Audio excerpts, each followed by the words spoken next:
Bonjour à tous et à toutes, nous sommes le 27 janvier 2025 et voici notre commentaire ce matin d'aujourd'hui.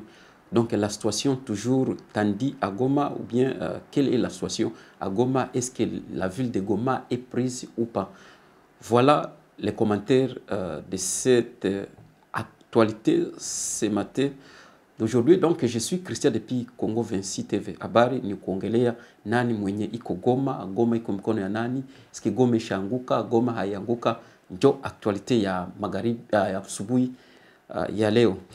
Na ava ya kuevolue na actualité toujours tuanze na video ndo tutajapuye ko parce que gisi tunazoea sema si atundaki mtere, donc tunakala na japuye ko information ya batu biko na capacité ou bien biko na possibilité ou bien biko na facilité ya kufika sur terrain juu collectionner ma information. Tufate kwanza media congolais Changu TV comme ça ndio tuanze commentaire yetu. Tolana nano. Citoyen au niveau ya ville de Goma. Bonjour. Bonjour ndeko na ngana sepeli makasi. Olobaka déjà lingala parce que monsieur émission nous appelle en frangala. Muke kaka. Muke kaka. Voilà. Merci. Donc, est-ce que vous avez confirmé que na minute oyo zayi na ville à Goma? Naza na Goma ngana fanda kana Goma nazawa depuis des années. Depuis des années. Alors, pour bandeko ba yebisa biso ba la supo ermo bato ba kota ka doute. Goma eza ndenge ni kolo banet nini Goma eza na ba quartier nini ya minene ba point stratégique à Goma o eza que no mutu en tout cas moi na Goma fo yeba yango. Premièrement Goma eza na deux communes, il y a la commune de Karisimbi qui est peuplée et il y a la commune de Goma. Et la commune de Karisimbi a 11 quartiers et la commune de Goma a 7 quartiers. Cela fait 18 quartiers au total pour la ville de Goma. Et la ville de Goma a l'aéroport Signers, la ville de Goma a l'aéroport BDGL, la ville de Goma a le petit aéroport Estigo, aéroport Mutinga, André Président, et Terminus Katindo, voilà, quartier Ndosho Populaire, quartier Majengo, et Katoi, voilà, c'est ça le quartier chaud de la ville de Goma, aussi quartier Birere, on appelle communément Mapendo. Voilà, alors, voilà toutes les précisions que vous avez véritablement à Goma. Alors, nous sommes dans une confusion et ici, nous avons un principe, c'est le principe de la vérité, de l'honnêteté. Ça ne sert à rien à Rokosa Bandeko, ça ne sert à rien à Rokosa, nous voulons simplement que l'information est comme là, Bandeko. Donc, on ceux qui ont une position politique, topé en dengeni, autant à côté, ceux qui va passer un numéro, na yo, ils ont collègue, moi, journaliste, moi, si vous tapez un numéro, na yo, Abino, Aza activiste, il est connu à Goma, il est à Bundarapona, Congo, et donc, à quoi vous pouvez information parce qu'il y a de la situation. Alors, l'élo, nangongo, tolo baboye. Parce que, biso awa, tout ça, na poto, bande comme ça, Hollanda, ceux qui Nathalie en ligne, na minito, il y a déjà presque 7000 personnes, Hollanda, yo. Les gens veulent savoir, parce qu'ils veulent avoir l'information pour Namboka Nabango. Situation, il y a M23. Toyoraï que non, bazalaki na Mubambiro. Déjà Mubambiro par rapport au centre ya Goma, to ya Goma. Ils à distance nini. Et puis na minute tolo ba situation ezali nini au fait. En fait, bitumba ezalaki yo le kana deux axes. Donc Mubambiro eza na côté, eza na axe ya ouest ya ville ya Goma parce que Mubambiro eza nzela ya kokende Sake, kokende Masisi. Tokende Minova, kuna na Sud Kivu, wana nde axe ya Mubambiro.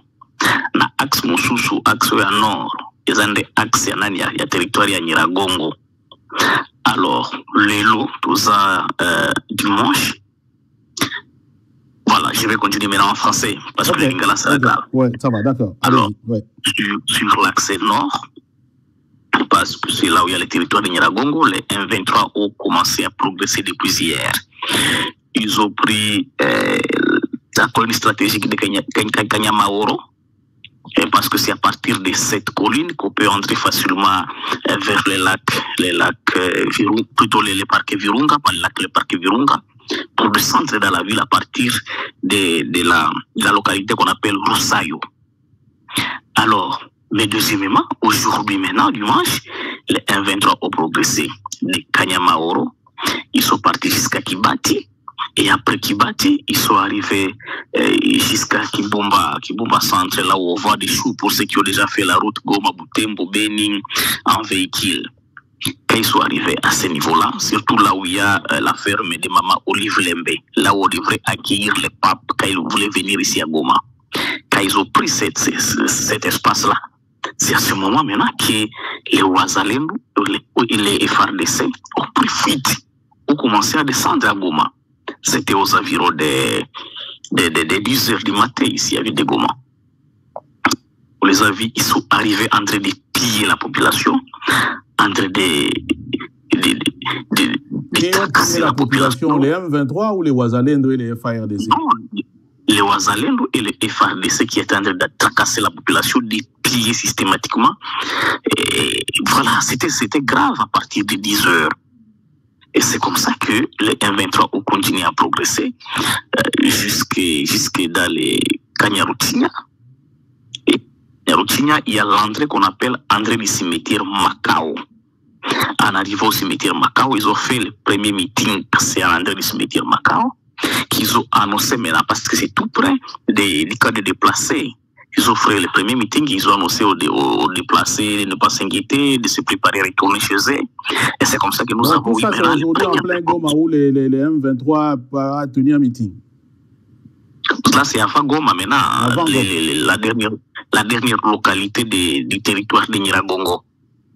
Mais maintenant, après Kanyarutigna, ils ont descendu jusqu'à la chefferie, les bureaux de la chefferie de Bukumu. Pour ceux qui connaissent bien Goma. Et là, c'est déjà 1 kilomètre de l'aéroport de Goma. Le bureau de la chefferie de Bukumu, c'est 1 kilomètre de la chefferie de Goma, plutôt de l'aéroport de Goma. Et après de Bukumu, ils ont été obligés de s'orienter vers les quartiers Majengo, les quartiers populaires Majengo, les quartiers Bouhéné, les quartiers Turunga. Et c'est comme ça qu'ils ont descendu à Katoy, ils ont prolongé jusqu'à Ndosho. Et là, moi, quand j'ai communiqué à 21h30, les officiers de FARDC, ainsi que le personnel ou les agents du gouvernement provincial du Nord Kivu, ont été obligés maintenant de prendre les bateaux pour se diriger à Bukavu. Pourtant, la navigation nocturne était déjà suspendue par l'ancien gouverneur, le fait Peter Chirimwami, qui est décédé dernièrement. Et donc, aujourd'hui, ils ont été obligés de prendre les bateaux à 21h30 pour fuir effectivement la ville de Goma. Mais donc, en fait, ça signifie tout simplement que le commandement militaire et administratif de la ville a fui la ville alors? Effectivement, le commandement militaire et administratif a fui la ville. Et jusqu'à ce moment, les balles continuent à retentir dans la ville. Mais ce sont les quelques Ouazalendo qui m'ont effectivement aussi appelé, qui m'ont dit non, on continue à résister, on voit comment est-ce que ça va se passer, parce qu'ils n'ont pas où fuir. De l'autre côté, axe ouest, c'est déjà le M23 côté Mbambiro. L'autre côté ici, axe nord, Nyiragongo, c'est déjà le M23. L'autre côté est, c'est le Rwanda. Ils ne peuvent pas fuir au Rwanda. Et le côté sud, c'est le lac Kivu. Ils ne peuvent pas aller au lac Kivu. Et le M23 maintenant en ville de Goma. Donc, c'est au hasard. Quelques Ouazalendo qui sont encore à Goma, ils sont encerclés, ils ne savent pas quoi faire. Donc, vous voyez, ce sont les quelques coups de balles encore qui continuent à retentir dans la ville. Et finalement, si le commandement militaire est parti, vous dites que c'est les Ouazalendo qui résistent, et les éléments des FARDC en ce moment-là ont déposé les armes, ou où sont-ils alors? Mais non, les quelques éléments des FARDC, après les repris de Kibati, de Kibumba, ils ont été obligés de se concentrer dans l'aéroport de Goma. Tous les FARDC, ils ont été obligés de se concentrer dans l'aéroport de Goma. Mais bon, est-ce qu'on peut défendre l'objectif? Dans l'objectif, non. Alors c'est à ce moment qu'ils ont commencé à négocier les retraits de la ville. Et les dernières informations indiquaient qu'ils ont effectivement eu des causes et ils sont en train de sortir, ils sont en train de quitter la ville. Et les FARDC sont en train de partir. Ils n'ont pas de choix. Alors maintenant, quel est l'état d'esprit de la population à Goma aujourd'hui face au M23? Mais il faut dire que la population a été d'abord déçue par le gouvernement. Pour le premier point, c'est que nous venons de faire en ville de Goma plus de 3 jours sans l'eau, sans l'électricité. Avant ça, on avait fait 24 heures sans la connexion Internet. Mais à part tout ça, quand les les Wazalendo et les FRDC ont commencé à piller la population. Mais non, c'était déjà un message de désespoir. Et pour la population de Goma, ce qui est sûr, c'est qu'elle ne se sent pas effectivement dans tout ce que fait le président de la République, M. Félix Tshisekedi, parce que ce qui est sûr, c'est que depuis qu'il est là, c'est maintenant 6 ans, rien n'a été fait en ville de Goma. On dirait qu'on est en train de consolider quelque chose qui est amer. Et la population de Goma, elle se retrouve dans la détresse de voir effectivement son armée fuir. Pourtant, elle avait confiance à cette dernière. Mais deuxièmement, c'est dire, bon, mais on n'a pas le choix, on ne va pas abandonner chez nous pour fuir. Mais c'est ça le grand problème, non?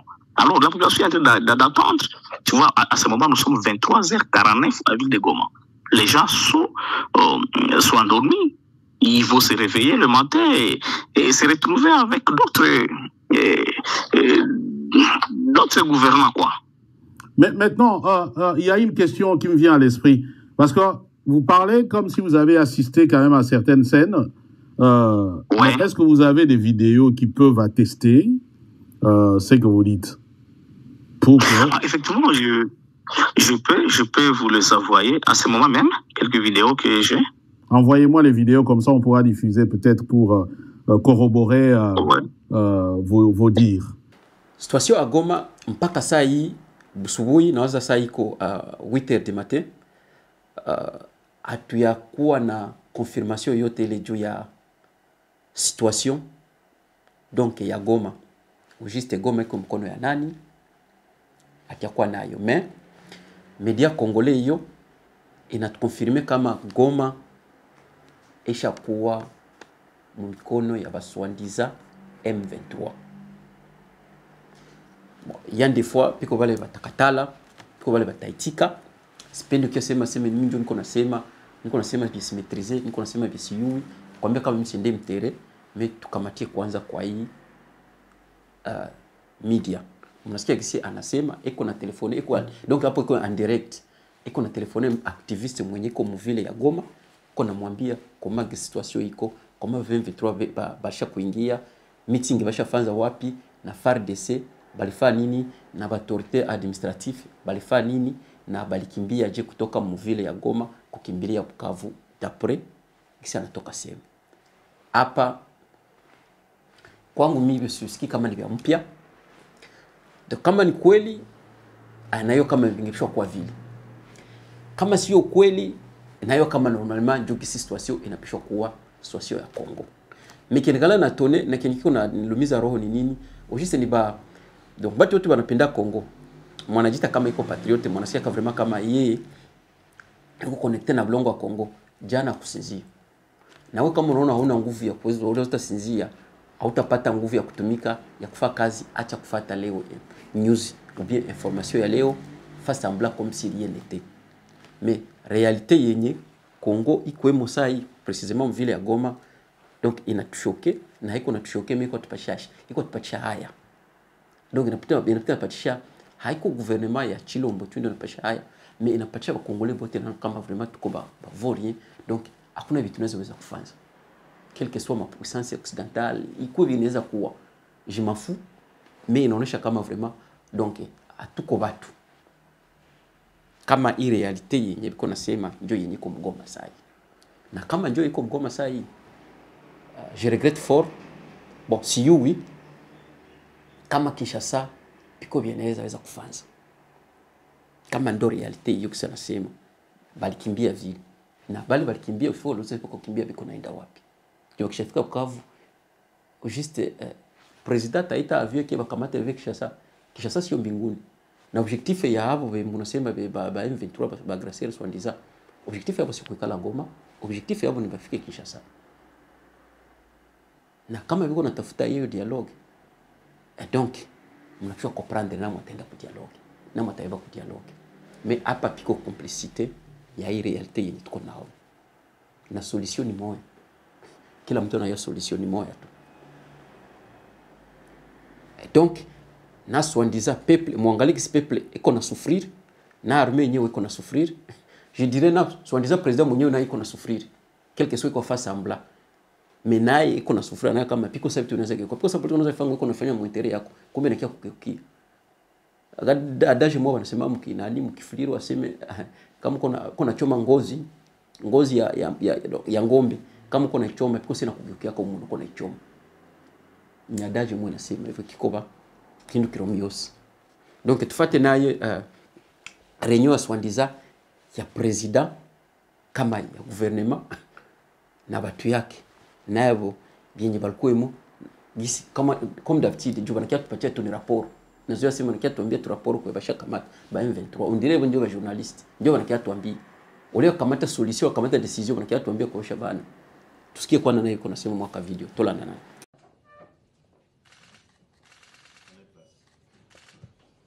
Il est à 23h40 et je crois que le président de la République, commandant suprême de forces armées de la République démocratique du Congo, est encore en ce moment précis en train de travailler. Cette réunion, c'était pratiquement la dernière d'une très longue journée parce qu'il y avait à la fois le besoin de suivre de près la situation sécuritaire à Goma. Vous savez que ce matin, des camps des déplacés ont notamment été touchés par des bombes. Il était question d'étudier tous les mécanismes, notamment avec les responsables tant au niveau du gouvernement qu'au niveau de l'armée pour voir comment on assure la protection et la sécurité des populations.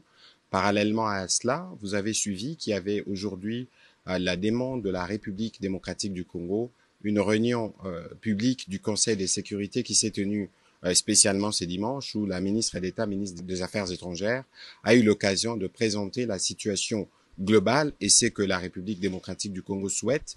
Et dans ces mêmes esprits, le président de la République a eu plusieurs contacts avec un contact diplomatique pour évidemment étudier tous les tours de la question. Et donc à ces propos, le président de la République a tenu d'abord à exprimer toute la solidarité du gouvernement et de lui-même envers nos populations qui sont affectées et qu'à ce niveau, toutes les dispositions sont prises pour nous garantir la sécurité et la protection des compatriotes parce que nous savons qu'il y avait justement, par exemple, ces bombes qui sont tombées sur des camps de déplacés. Il faut s'assurer que les vies humaines sont préservées. Voilà, en synthèse, les tours des questions qui ont été abordées ce soir autour du président de la République. Nous sommes dans une situation de guerre où l'actualité évoluée, elle peut évoluer à tout moment. L'idée ici, c'était de regarder qu'est-ce que nous devons faire pour assurer que nous avons protégé nos populations. On ne va pas aller dans un débat spéculatif parce que nous sommes le gouvernement autour du président de la République et comme nous le faisons habituellement, nous aurons l'occasion de revenir au regard de l'évolution de la situation pour vous faire le point. Mais pour ce soir, la priorité était de regarder, notamment avec les responsables militaires, comment on préserve les vies humaines. Vous savez qu'il y avait la détermination des autres. Vous savez aussi que nos forces sont très déterminées. Et donc, au milieu de cela, il y a une population. Je pense que cette population, le devoir du président de la République et du gouvernement, c'est de s'assurer de leur protection. Et c'est cela qui a fait l'objet aussi des contacts diplomatiques du président pour lequel nous aurons l'occasion de revenir en détail dès qu'il y aura des éléments à partager. Merci. Voilà la réalité. Il y a toujours Patrick Muyaya na théâtre yake ya kila siku. Kwa kwambia kama no le président alikuwa na 23h kama 23h passé kama mwese donc alikuwa angali meeting kwa nafuatilia situation de près de loin situation ya Goma ya preserver angali kama ta protéger watu kwa danganya watu est-ce que wana protéger kabatu mkongo wana protéger kabatu na mtu kama vraiment uko responsable de protéger watu na kama ta protéger watu na kama protéger kwa kilomètre ku distance ou bien na kama protéger pale kwenye biko. Na kama uko na besoin ko president na uko na besoin ko protéger watu yako depuis soi-disant ba M23 balianzia Bunagana mpaka leo saa ndio ngona kama tongana suivre des situations de près de loin ya protéger watu hii miaka yote kama ndeza hii demi ulishinda ku protéger watu saa hii kwa Goma saa hii kwa pigania mka ya ba déplacer ndio unaweza kupa protéger ni frappe solution ni moja acha kufrape watu msichike tena mkono badanganya sababu ndogo sa bilubi atuko bilubi kwa badanganya mtu kwa nyamba yake anataka badanganya kwa koyolo aba jamaa bendi biko na 5 biko na pita aba jamaa ni akoro yuko na bangaje umeona Jacques ma unaona mwanaume kisi unaona si banatulia kwa nafasi mbaya ya kugonda mimi habagondi Minjo benyewe tuko tunaona sasa hivi. Aseme 23h bangali naangalia situation. Kama just gisi wanatoka sema sasa hivi video. Kama gisi tuliona watu biko nakimbia biko nahangaika Goma. Sio unasema kama no hapa kuna mtu. Hapa kuna gouvernement kuna leta. Tuliona bezapo barisi. Bia kwanza walikuwa nafanza barisi bia kwanza tunaangalia kwa ya kwanza ilikuwa kwa depeshe kwanza peuple kuorienter peuple. Ndio ba responsable wanakuwaka. Kwanza ni kuorienter peuple, kuproteger anasema protéger peuple. Lakini hebu ndio kuna pia tena peuple miko kiambia ngasi kuna protéger. Media ya bongo ni kudanganya watu. Ndio hiyo tepi alifika ku pouvoir ni kudanganya tu. Hasa ile masoji kwa nenda nafika bongo.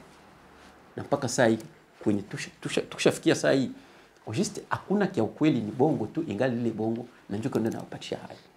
Inakuwa ma 23h masiku vyenye bangali yemo. Mais kitu mtavambia mpolitiki ya kweli nchi iko na politiki ya kweli, kwa politiki iko structurée, kwa pays iko idéologique, donc iko na orientation idéologique wala iko na orientation politique. Donc hamwezi kuona biko nafanza décision ou bien pouvoir ya pays mzima haikuwake mkono ya individu sa vile huyo.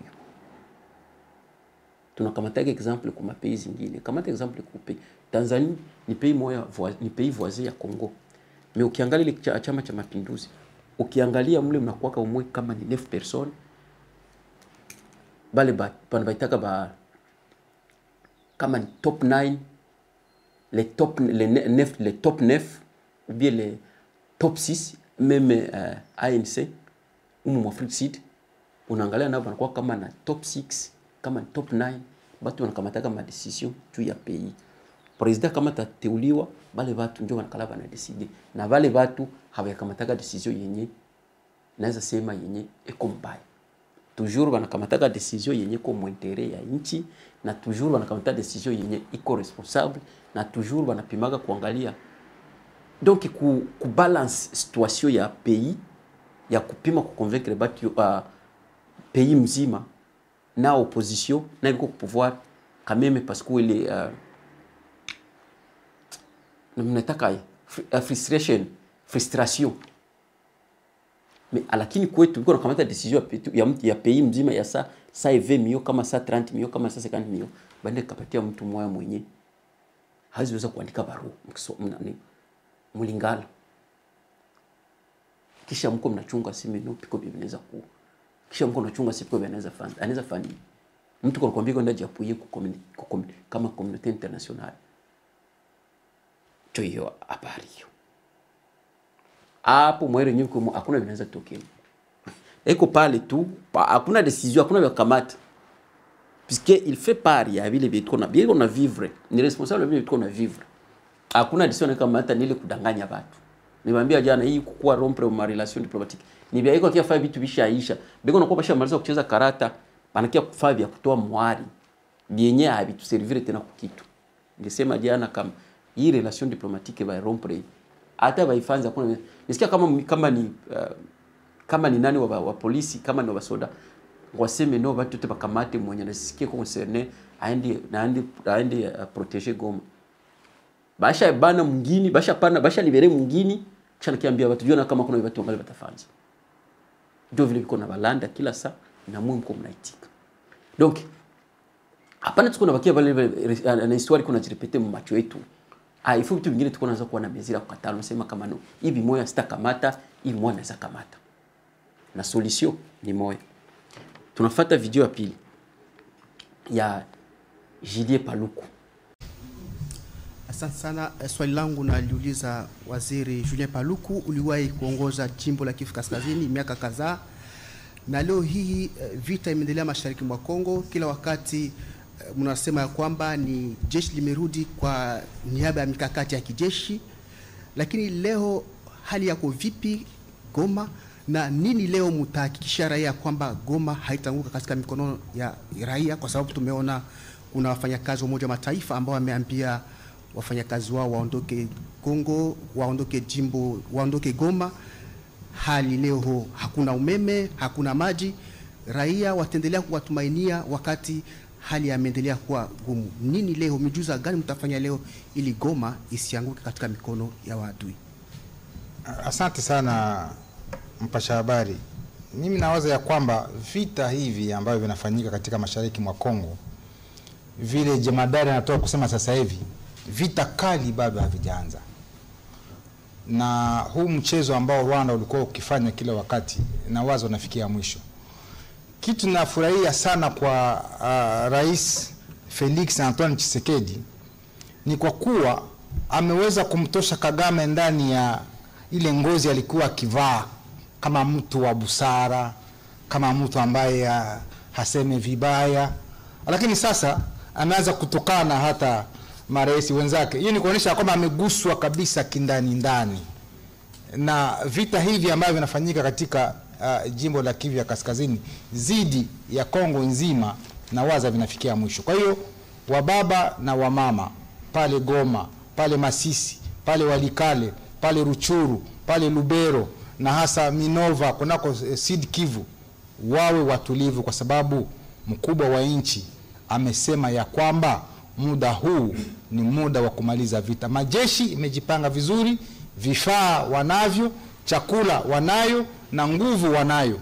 Kwa hiyo huu mchezo wa kila siku kukuja wanadanganya watu, nyinyi wa Kongomani hamupendane, mnashutumu kabila fulani, nyinyi wa Kongomani mnatumika na FDLR ambao wametua hapa. Hizo mambo tutazikomesha, kwa sababu wanaojua historia wanajua ya kwamba Rwanda imekaa Kivu ya Kaskazini, Kivu ya Kusini, Maniema muda wa miaka 5, tangu mwaka 1998 hadi mwaka 2003 wamekaa hapo.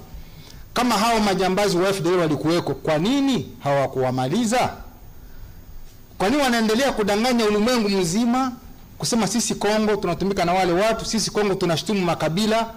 Mimi kama liwali wa jimbo ya Kaskazini muda wa miaka 12 nilitumika na makabila zote. Ukaenda Goma, ukaenda Masisi, ukaenda Walikale, ukaenda Ruchuru, ukaenda Lubero, ukaenda Beni, utatambua ya kwamba katika serikali yangu ya jimbo nilikuwa na watu wote na hakukuwa matatizo yoyote.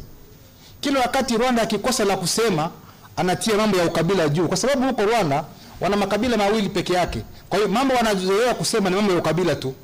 Lakini sisi tuna kabila karibu 450. Sisi hatuna haja ya kuzungumza mambo ya ukabila, kwa sababu sisi kabila haituambie kitu. Lakini kwao huko Rwanda kuna makabila mawili peke yake. Ndio maana wanazoea kujishtumu kama sio huyu ni mwingine, ni wawili peke yake. Kwa hiyo watoto wa Kivu wa kabila zote waungane vile mkubwa wa nchi amesema, ili sote pamoja tusanye nguvu zetu, tuunge mkono majeshi zetu, ili tuhakikishe ya kwamba huyu adui tumemupiga, tumemvusha mpaka na tunachunga mpaka yetu na kufanya makazi ya maendeleo. Hawa watu wanatafuta vitu vitatu. Kitu cha kwanza, Rwanda inapenda iongoze kijeshi mashariki ya Kongo. Kitu ya pili, Rwanda inapenda iongoze kipolitiki mashariki ya Kongo.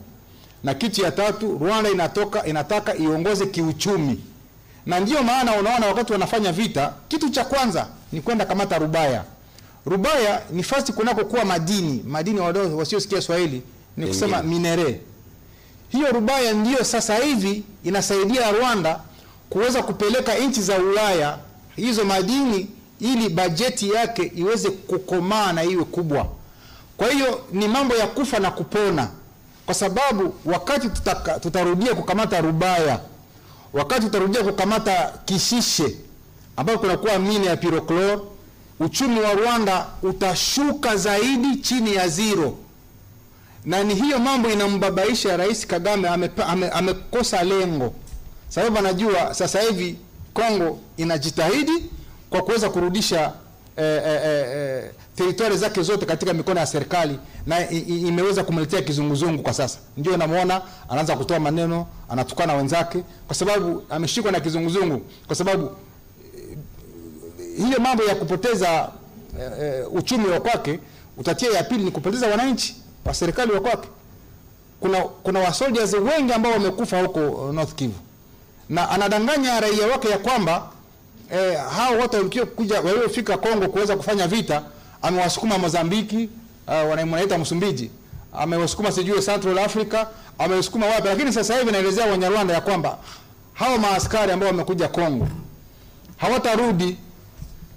kwa sababu Kongo imejitayarisha kwa vita kubwa sana, hawatarudi na mabibi watabaki hivyo, watoto hatakuwa na wazazi. Kwa hiyo kama huko serikali ama wanajeshi kutoka Rwanda wakikwambia kuja Kongo, wewe kataa, kwa sababu anakusukuma kuwa maiti na kuwa mboleo ya Kongo. Asanteni.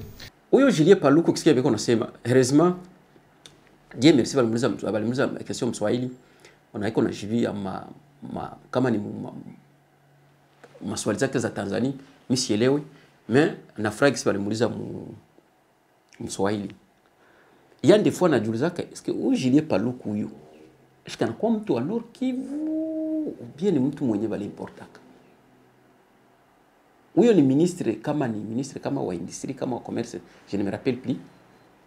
Mais il y a des fois nashindwa kumuelewa. Alikuwa gouverneur kule ni mamiaka. Na depuis ba M23 balianzia anakuwa kule. Tunalalamika miaka yote batu banakufaga kule Goma, anakiaka fa semblant naye anakia fete batu ngwaseme iko nao. Mwenye iko na banduki yake hawezi kuwa nachunga bafike mwai hadi. Lumumba alikuwa na bakongomani akuchunga bafike mwai hadi. Sasa hiyo unasikia masoloko kwa kia nabo. Bule mapolitiki wao wateratere ngwaseme no vita haianza. Ewa mwengo anacheza kabumbu basha bayaza kama ni goli 10 inakuwa ngwaseme no match haianza. So match itaanza saa ngapi? Argument ya bafeble. Brebe iko nasema hiyo ishakuwa ni faiblesse hiyo, hakuna vya kusema tena. Na fisa kuyua saa mwa minute. Gisi basha bana ile province kama ni député iskangana représenter banani. Na yule ministre angala na présenter banani. Et c'est pourquoi on nasema kama no aba bajamaa aba solution ni moja. Il fallait batoke. Mie siwezi soutenir soi-disant nanga. Niko naona naye mabariko natembea kwa réseaux sociaux ngo balishamtoa ngo bashafanya nini, ni manipulation ya M23 juu sai tuko na ba journaliste ba M23 soi-disant ba agresseur pana ba journaliste ba agresseur iko nasema vya bongo aseme no nanga bashamtoa nili kutumanipuler. Bon, mwache kukamata manipulation. Nanga donc ni moto ya kote ya mbali, Felix ni moto ya kote ya mbali, Kagame ni moto ya kote ya mbali. Et donc hao watu watatu M23 là on en parle pas parce que donc nikisema M23 nasema Kagame. Kama mko peuple vraiment ni peuple inaweza kuwaza wala peuple yenye inaweza learn from its mistake wala from experience, Waingereza wanasemaka abo watu ni watu wakotea mbali. Juu hiyo pouvoir inanga iko na kia nayo hakuna vyenye anaweza fanya. Ile tena haiko pouvoir ya Bakongole. Hiyo ni madecision sasa iko nakamatiwa Kigali. Na kuchunga decision kamatiwa Kigali, donc hiyo kama wewe Kongola kuna unaweza fanya. Sasa ingelikuwa huyu ndio patriote. Ou Felix ndio patriote. Sasa yeye anaweza sauver le pays. Anapaswa sauver pays en contexte gani? Angepashwa démissionner sasa hivi. Sana démissionner, anakamata pouvoir, anaremettre ku peuple. Sa pouvoir anaremettre ku peuple. Et donc le peuple ana décider mwenye yeye anaona kama anaweza tia pale. Na achana naye donc na divorcer ile soi-disant peuple. Na divorcer na hii classe tuko na classe politique. Ngo Katumbi, ngo Fayulu, ngo Kamere, ngo Bemba, to wale vote. Ni ba complice wale vote. Juu ingekuwa biko ba complice pays tungefika mwasa ikwetu ko sahi. Kisho ngale batu kuna sufrire vile. To kama ni 4 jours hivi abana mai, abana kura, batu abana chakula. Donc batu wabiko ni ya gauche ni ya droite. Biko kwambia kama biko nakimbia tu kuoni kwenda lomba comité international ikiintervenir. Na wakati comité international ukisikia yule mzungu alisema jana kama hii comité international ndio kunamsutenir Felix akupataka donc ku election, na comité international ndio iko na msutenir ndio bakie pale business ya minere iendelee. Na ndio business ya minere normalement iko naendelea. Et donc abo watu abo ilikuwa vote ni kustoa mbali. Tu hakuna vyenye banaweza kufanza challenge. Hakuna vinaweza kufanza sasa hivi kufanza depuis baswandiza ba aggresseur ba kuangalia bunagana. Ishakuwa yote ishakuwa tu ni theatre. Na wale wengine tangu sasa kuna ita president je le regrette. Na moi bakongolo mungu anachunga ngwaseme mungu anachunga sasa ndio president tatuma kwa négociation. En tout cas aussi je vous regrette. Mais ingelikuwa ndio president ni patriote angepashwa démissionner, ana remettre le pouvoir au peuple, peuple nakamata mtu mwetatia, mtu mwetatia anaanza komba à zéro na kupiganisha swanise kwa kia banambia ngwaseme libérateur nanga. Donc à part ça na Yesu atarudia. Kama tarudiaka takuwa mwai leo tu, ona balifanza hivi, ona balibeba hivi, ona balibeba hivi, ona balibeba hivi. Ndio hiyo habari yenye ilikuwa nayo. Situation ya Goma tuko na hizo. Donc eko très compliqué. Haiko sema tunapenda kufuata ma media internationaux, mais hakuna media internationaux mwesha confirmer. Mais quand même nisha papatia ka brief comment ma media locaux tel que les Changu TV kinatoka sema kama no Goma deja ishakamatiwa. Biko unakimbia kwa sababu ile Bukavu ni mbali. Bukavu na Goma ni seconde.